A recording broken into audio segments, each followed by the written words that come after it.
Welcome to Subramani. I'm going to talk to you about this soft life which some of these Gen Z is trying to talk about. I'm not sure how many of you have heard of this soft life which people want, which is to say that we will steer clear of stress and struggles.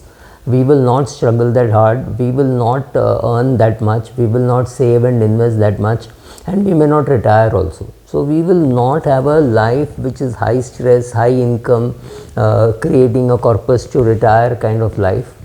We will earn less compared to the baby boomers or whatever the earlier generations you want to call them, and therefore we will have a lesser standard of living maybe, and we will live life like that on our terms.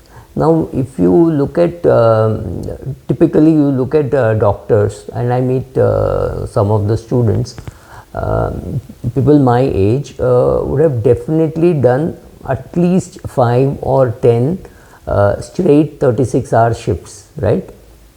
Sometimes maybe even more. I don't know how that is even possible, but they are on their feet, they live on chai and biscuits, and they don't get time to go to the loo, right? It's that bad, and they have been on duty for a long time. Maybe there's a big train accident, they're working in the municipal hospital. There is tremendous amount of work. There is just no way how you can leave, because the person who has to come to take your position has not come. So you can't leave. So that kind of the work doctors have seen, and so have we as during our chartered accountancy times. It was very regular for us to reach home at 12 o'clock, 1 o'clock, or to say, oh, the audit is going to be very tough, so we're going to stay overnight at the client's place. We have done those kind of things. I'm not getting into right or wrong, but here is a generation which thinks that well, we will live life like this, we don't have to go like this, and then say I'm looking forward to my retirement where I will work less. So that is the change in attitude. I mean, many old people would say, oh my God, these kids don't want to work. It's their choice, right? Their life, their choice. They made the choice that they will work at a steady pace. They will not work very heavy, very hard, and then hope one day they will retire.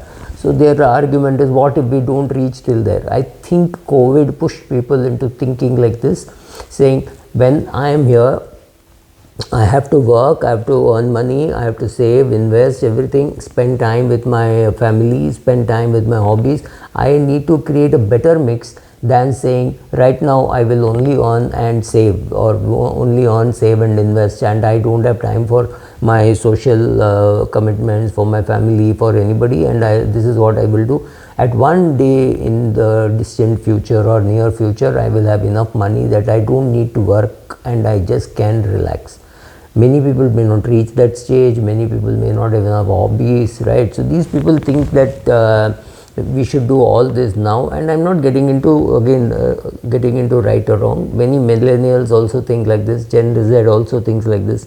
So we will have to look for data from abroad, maybe from UK or US. So here is Intuit did some research, and they found Gen Z is not looking to retire early and may not be planning to retire at all. For Gen Z, it's less about saving and investing and more about personal growth and mental well-being in the now, with the idea that they would feel more fulfilled now than saving for a future which is unknown, which is actually a good concept, right? We didn't know how to handle this perhaps, so we took on more stress than what was necessary, right?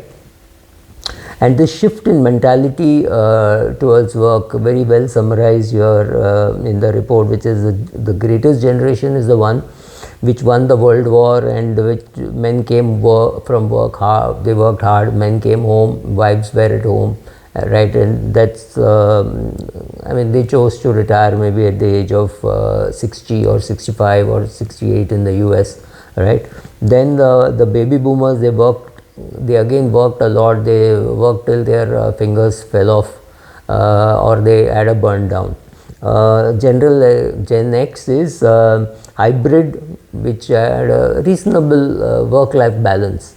And then of course millennials more into boundary setting, and they told their bosses, you cannot call me after a particular hour. It's still not accepted in India. Bosses do call at 10 o'clock in the night, but I know in countries like Brazil, in Australia, etc., it is almost a crime to call people after office hours, which is how that part works. And if you have a South African or an Australian boss, even in Singapore, you will get treated much better than an Indian boss who will call you at 9:30 p.m. right? So all these things happen. What exactly does it mean? It means is it a financially savvy decision? To the older generation, it looks like maybe it is not. What happens if you live too long? What happens if you can't retire and things like that? But for youngsters, they realize that they've got student loans to pay, car loans to pay, home loans to pay, etc. So you have to earn enough to make payment of those loans, but you also have to prevent burnout, right? You don't want to burn out at the age of 32 and find, or maybe 42, and then find that you're pretty not capable of doing anything else in life. You think you will go on till 60, but what happens if the stress is too much and you burn out at a younger age? So let me read from this report, which says it's year from fourth year to the real world. This is about a medical student, when says, this is the first I've heard the soft saving, but I don't disagree with its premise. Second year student said, and he's married to yet another physician, and we definitely love this way, right? So people do that, make that choice. Then in a different world, maybe they will live differently, but in this world they want to live, they want to combine everything. They want to have a soft life, soft saving, little less investments, repaying loans, less about tomorrow and more about today, living in the present. Many of these things are may sound very alien to the people of the earlier generation, saying, no, if you don't work at the age of 35, when will you work? Now the other way to look at it is that if you don't climb and reach Mount Everest by the age of 32, when will you be able to do it at 65 after you retire? Answer is no.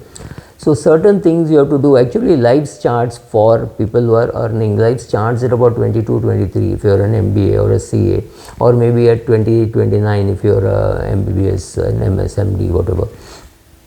And then it ends somewhere at 50, 55, after which there are many activities which you can't do. At 35 you can climb the Himalayas, Mount Everest, but at 55 you can't.